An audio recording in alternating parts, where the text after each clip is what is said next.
I was born in this neighborhood. Yes, yes. It's almost Sunday would be 72 years ago. This neighborhood, this was our village. Everyone knew everyone. Some of my most favorite times, we would go up and down, certain streets, and all you saw was kids with roller skates and bikes. It's been the backbone on who we have become.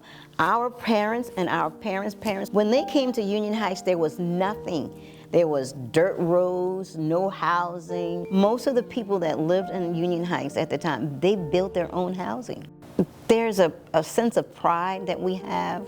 My grandfather opened a funeral home here in Union Heights in 1954.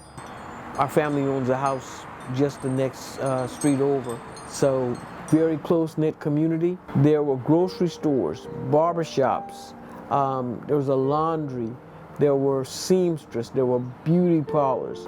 You didn't have to leave the community for nearly anything.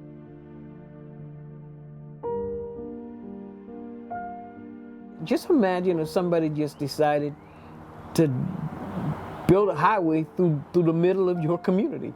Just disrupt the community. The government came in and took our land. They would say, this, I learned later, was the cheapest piece because our property was always appraised at a lower standard than other properties in the community, in other communities. So I could recall seeing the bulldozers coming in and just people move out and they tear down their homes. And we thought, how horrible this was. The interstate displaced lots of black communities. The common assumption is that the reason they're displaced is because that property belongs to someone else. That's not the truth. That's not the truth. It's just that was convenient for the engineers, and they went through there, and there was not going to be any real resistance, no political resistance, because minority communities don't have that kind of political power. It became really unsafe for kids in our communities, and especially if you had friends that was on the other side of the interstate.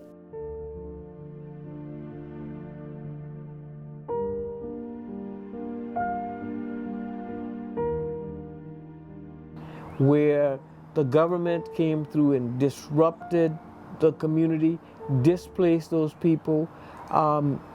This is an opportunity with proper cooperation from the government for us to reknit a community. The community has been pleading with the city of North Charleston that they would allow the community that land back to reconnect the community, and they wanted to do housing, affordable housing on that site.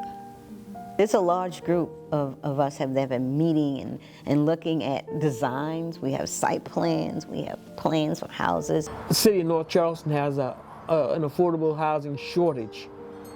So this assists the city of North Charleston in providing some affordable housing.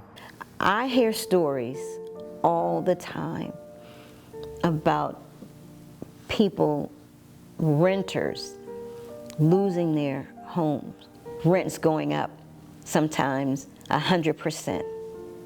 No improvement in the home, just 100%. Rent receipts are not something to pass on to family from one generation to the other. That's not that generational wealth that we're aiming for. This is where we live.